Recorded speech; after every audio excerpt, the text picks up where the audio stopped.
ये एम्स की जो भी रिपोर्ट के बारे में कोई जो न्यूज़ चैनल है वो आके बहुत बड़ी-बड़ी बातें और खुलासे कर रहा है। सबसे पहले देखिए, यहाँ पर मैं एक बात आप लोगों को बता दूँ कि मुझे नहीं लगता है कि सुधीर गुप्ता जो हैं वो इतने बेवकूफ़ हैं कि वो कोई भी एम्स की रिपोर्ट की गुप्त बात जो है वो किसी भी टीवी चैनल को दे देंगे। या फिर ये हो सकता है कि उन्होंने उस टीवी चैनल के ऊपर तरस खा के ये कहा हो कि तुम भाई ले लो ये सारी फाइंडिंग जो है मेरी रिपोर्ट की, क्योंकि तुम लोगों को टीआरपी की ज़रूरत है। तो जो भी सुप्रीम कोर्ट है, हाई कोर्ट है या सीबीआई है या मैं हूँ या मेरा इंस्टीट्यूट है, वो सब गए तेल लेने, क्योंकि तुम लोगों को बहुत ज़रूरत है इस वक्त किसी भी ऐसे मटेरियल की जो तुम लोगों के हाथ लग जाए। अब देखें, जहाँ तक बात है सुधीर गुप्ता के ऊपर कि वो क्या है क्या नहीं है और वो किस तरीके से प्रेशर में अगर हैं कि नहीं हैं, ये मुझे यहाँ पर बहुत ही अजीब सी चीज़ हो जाएगी अगर एम्स की रिपोर्ट इस तरीके से कोई भी बात करती है, क्योंकि फिर एम्स को बहुत सारे जवाब देने पड़ेंगे, ना सिर्फ सुधीर गुप्ता को। अगर हम यहाँ इस गोलमोल से गोले को अगर हम गुदगुदी करें तो ये मेरे ख्याल से अच्छे तरीके से बता सकता है ये किसके प्रेशर में है। अगर तो आने वाले दिनों में इस तरह की कोई बात होती है, जो भी टाइम्स नाउ या एनडीटीवी जो भी न्यूज़ चैनल जो भी बोल रहा है, अगर वो बात सच होती है तो फिर इसका तो ये मतलब है कि ज़ाहिर सी बात है कि ये प्रेशर में है। और इनकी इनके ऊपर तो एक बाकायदा हिस्ट्री है प्रेशर में आने की। ये हर हर केस के अंदर ये जो है बड़े शौक से प्रेशर में आते हैं और हर केस में ये जो है यही कहते हैं कि फ़लाना ढिमकाना ने जो है आत्महत्या की है। अब देखें, यहाँ पर ये भी जानना बहुत ज़रूरी है कि एम्स का एम क्या है, एम्स किसको बचाना चाह रही है, या एम्स वाकई ये चाहती है कि इंसाफ हो। अगर तो एम्स का ही एम नहीं है कि वो इस केस में हमारा या जनता का कोई भी साथ देगी, तो फिर तो बात ही ख़त्म ना। फिर तो हम ये समझ ही जाएंगे कि सीबीआई जो है वो ख़रीद ली गई है। और सीबीआई के ख़रीदने का या बैकडोर डील होने का या बीजेपी और शिवसेना के बीच में कोई बात होने की, इसके ऊपर मैं कई सारी वीडियोस पहले ही कर चुकी हूँ।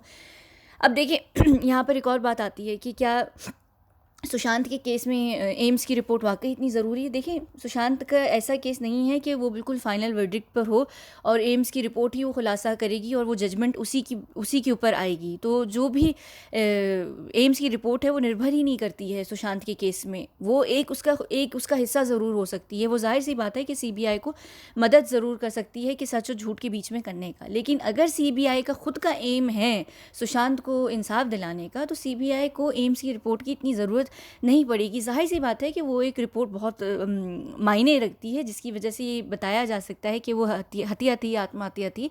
लेकिन उसके बावजूद भी अगर तो एम्स की रिपोर्ट ही बिक गई है और एम्स नहीं चाह रही है, तो फिर सीबीआई अभी तक क्यों खामोश बैठी हुई है? सीबीआई अभी तक ये क्यों नहीं कर रही है कि वो वहाँ से 3 जगहों से 3 माध्यम ऐसे हैं जहाँ से सीसीटीवी फुटेज की मैं बात ही नहीं कर रही। वहाँ 3 माध्यम ऐसे हैं जहाँ से फुटेज निकाली जा सकती है। फुटेज निकालने के लिए बेंगलोर में ऐसे लोग बैठे हुए हैं, इतने वो क्या कहते हैं, शेर लोग हैं कि वो आराम से ये फुटेज निकाल सकते हैं। फुटेज ही निकल जाएगी तो क्या कहते हैं, सारा खुलासा हो जाएगा। अच्छा, अगर हम यहाँ फुटेज को भी छोड़ दें, चलें फुटेज भी गई कोने में, उसको भी हम भेज देते हैं दूसरे गोले पे सुधीर गुप्ता के साथ। हम बात करते हैं ये जितने भी आई विटनेसेस हैं, जो भी विटनेसेस बनकर आ रहे हैं, चाहे वो क्या कहते हैं राने हों या फिर क्या कहते हैं कोई भी हों, जितने लोग आ रहे हैं उनको अभी तक क्यों नहीं जो है सीबीआई जो है समन कर रही है, क्यों उनसे बात नहीं कर रही है। यहाँ पर सिद्धार्थ पिठानी क्यों हैदराबाद में जाके बैठे हुए हैं, दीपेश सावंत क्यों नशे के चलते जो हैं वो पकड़ के जाके बैठे हुए हैं, बाकी सब कहाँ पर हैं। केशव और नीरज जो हैं वो किस तरीके से सैफ अली खान के घर पर काम कर रहे हैं। महेश भट्ट से अभी तक क्यों बात नहीं की गई है। वो सारे बॉलीवुड के सितारे जो झूठ मूठ के सितारे हैं, वो टूटे तारे हैं जो ज़मीन पे गिर के और कहीं अब खो चुके हैं, क्योंकि अब वो हमारे हिसाब से आसमान पर नहीं है। तो वो सारे लोगों से क्यों बात नहीं कर रही कि उनको किसने कहा था। महेश भट्ट की जो स्क्रिप्ट राइटर हैं, ये सुशांत के केस में लिखने वाली स्क्रिप्ट राइटर नहीं बल्कि सड़क छाप जो फिल्म थी उसकी स्क्रिप्ट राइटर, जिन्होंने 11 बजे सुबह में ये बात कह दी थी कि सुशांत जो है वो दुनिया में नहीं रहे, तो ये सारे कहाँ हैं। सीबीआई इन सब पे क्यों नहीं कर रही है। हम एम्स की रिपोर्ट को छोड़ देते हैं, हम सुशांत की टूटा पाँव छोड़ देते हैं, हम सुशांत की जो भी UVO जो भी मार्क्स हैं हम उनको छोड़ देते हैं, हम सुशांत की जो गर्दन पर बाल था उसको हम छोड़ देते हैं, उसकी जो काली शर्ट थी उसके ऊपर जो भी धब्बे थे हम उनको छोड़ देते हैं, टूटी स्पाइनल कॉर्ड जो 3 जगह से टूटी गई है उसको भी हम छोड़ देते हैं, क्योंकि टूटी हुई स्पाइनल कॉर्ड इस तरीके से टूटी है कि अगर मैं यहाँ फॉरेंसिक के हिसाब से बात करूँ तो जब वो ऊपर उसको घसीट के लेके गए, वो ऊपर घसीटने में टूटी गई है, तो ये जाहिर सी बात है कि वो स्पाइनल कॉर्ड को भी हम छोड़ देते हैं, हम हर चीज़ को छोड़ देते हैं। लेकिन कहीं ना कहीं आप ये तो देखिए ना, आप ये जाके तो ज़रूर कीजिए कि आप जब जा रहे हैं, आप क्राइम सीन को क्या कह रहे थे, क्राइम सीन को उस दिन क्या हुआ था जो उन्होंने दोबारा बनाया था, उसके ऊपर आप क्यों नहीं जांच कर रहे? आप अभी तक घर के अंदर जाके सिर्फ 1 दिन 2 दिन आप गए, टहल कर आए, आपने वहाँ पे सुशांत के घर में पिकनिक बनाई और आप वापस आ गए हैं पिठानी के साथ। आप क्यों नहीं वहाँ जाके देख रहे? अभी भी चाहे वहाँ पे वाइट वॉश हो गया हो, वहाँ पे फर्नीचर चेंज हो गया हो, वहाँ पे कुछ भी हो गया हो, अगर सीबीआई वाले चाहें, अगर उनका वाकई एम है सुशांत को इंसाफ दिलाने का, तो इतनी सारी चीज़ें हैं, इतनी सारी चीज़ें उस घर के अंदर अभी भी होंगी। मैं बताऊंगी नहीं कि कहाँ और किस तरीके से होंगी, लेकिन इतना सबूत होगा उस घर के अंदर अभी भी। जाहिर सी बात है कि थोड़ी मुश्किल होगी उनको निकालने में और उनको ढूंढने में, लेकिन वो अभी भी चाहें तो वहाँ पे भी इतनी सारे जो हैं वो ट्रैक्स उनको मिल सकते हैं, इतनी सारी उनको लीड्स मिल सकती हैं। वो सब कहाँ हैं, ये सारी चीज़ें, बहुत सारी चीज़ें हो सकती हैं। और मुझे अभी भी, मैं बेशक सीबीआई के बिल्कुल इस वक्त ख़िलाफ़ हूँ, मैं कह भी रही हूँ कि सीबीआई जो कछुए की चाल में लगा हुआ है, वो बिल्कुल रेंग रेंग के चल रहा है कीड़े की तरह। पर कहीं ना कहीं मुझे, अगर तो एम्स वाले इस वक्त इतनी, जब जनता इतनी गर्म है और खून इतना गर्म है कि सब जो है नशे की जो फैशन वॉक चल रही थी इतने दिनों से, पिछले 1 महीने से एनसीबी को, उसको लेके सब अब जो है वो बिल्कुल ख़िलाफ़ होते जा रहे हैं कि ये सब बाद में पकड़े जाएंगे, सब चीज़ें बाद में हो जाएंगी, पहले सुशांत का मामला हल करें। मुझे नहीं लगता कि एम्स इतना बड़ा पागलपन करती है, क्योंकि अगर एम्स ने इतना बड़ा पागलपन इस वक्त किया तो ये बात बिल्कुल तय हो जाएगी। ये अपने आप में एक बहुत बड़ा सबूत हो जाएगा कि क्या कहते हैं, बेबी पेंगुइन और उनके जो पापा पेंगुइन हैं वो इसमें बिल्कुल इन्वॉल्व हैं। और फिर वहाँ पे आएगी, फिर तो बिल्कुल ही बात ही ख़त्म हो जाएगी। और उसके बाद फिर मैं ये ज़रूर चाहूँगी कि हम जैसी इंटरनेशनल एजेंसीज जो हैं उनको आने की ज़रूरत है और वो फिर इस केस को हल कर सकती हैं। क्योंकि अगर तो सीबीआई है या एम्स है या कोई भी और एजेंसी है, तो इसका ये मतलब साबित हो जाएगा कि इनके ऊपर प्रेशर पड़ रहा है, जो कि अपने आप में ही ये सबूत हमें दे देगी कि सुशांत की वाकई हत्या हुई है। क्योंकि देखिए, अगर तो आत्महत्या हुई होती तो सीबीआई जो है बड़ा दिल लगा के अच्छे तरीके से जांच कर लेती। सीबीआई को क्यों इतना टाइम लग रहा है अभी तक ये कहने में कि वो हत्या है या आत्महत्या, या एम्स की रिपोर्ट को इतना क्यों टाइम लगा है?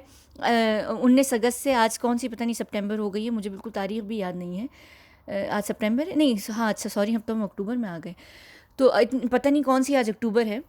तो अभी तक एम्स ये क्यों नहीं खुलासा कर पा रही थी कि एक शख्स जो है उसकी हत्या हुई है, आत्महत्या हुई है? जाहिर सी बात है कि हत्या है, कि उसको अगर वो ये प्रूफ करना चाह रहे हैं, साबित करना चाह रहे हैं आत्महत्या में, तो इनको इसी वजह से इतना टाइम लग रहा है।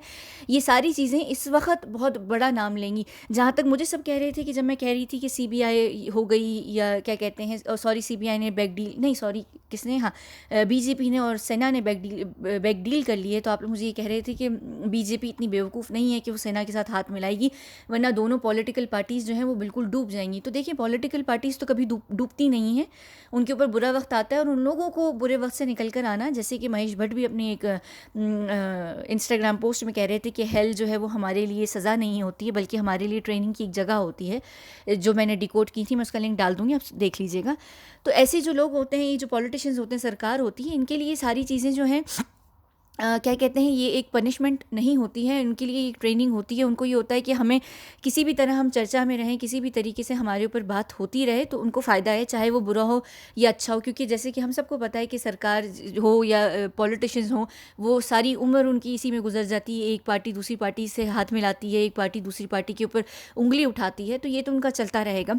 लेकिन जहाँ तक बात एम्स और सीबीआई की है, तो यहाँ पर सबसे पहली और सबसे बड़ी बात, अगर इस तरीके से कुछ भी होता है एम्स या सीबीआई के, एम्स इस तरीके से कुछ भी करती है और सुधीर गुप्ता अपने बयान को चेंज करते हैं, तो फिर यहाँ पर ये बात आ जाएगी सरकार के ऊपर इस वक्त, जो कि बीजेपी की है। इस वक्त बीजेपी के ऊपर बहुत बड़ी उंगली उठेगी। ठीक है, अगर हम यहाँ मान लें कि बीजेपी को एक ज़रा भी फ़र्क नहीं पड़ता है, लेकिन इस तरीके से इस वक्त जितना लोहा गर्म है, इसमें ये बेवकूफ़ी अगर करते हैं तो बात ही फिर ख़त्म। मुझे फ़िलहाल अभी नहीं लग रहा, और ये बात मैं अभी सिर्फ इसलिए कह रही हूँ कि चलें हम अभी थोड़ा सा सब्र करते हैं, और अगर तो वाकई जो भी इस वक्त न्यूज़ ब्रेक की गई है जिस भी चैनल के द्वारा, और अगर वो वाकई सच निकलती है, तो हम जनता मर नहीं रहे, हम लोग यहीं पर हैं। हम 100 से भी ऊपर दिन हो चुके हैं, आज भी हम उतने ही गर्म हैं, हमारे खून में आज भी वही जोश है, क्योंकि हमारे खून में मिलावट नहीं है, हम खून के हैं, हम पानी के नहीं बने हुए।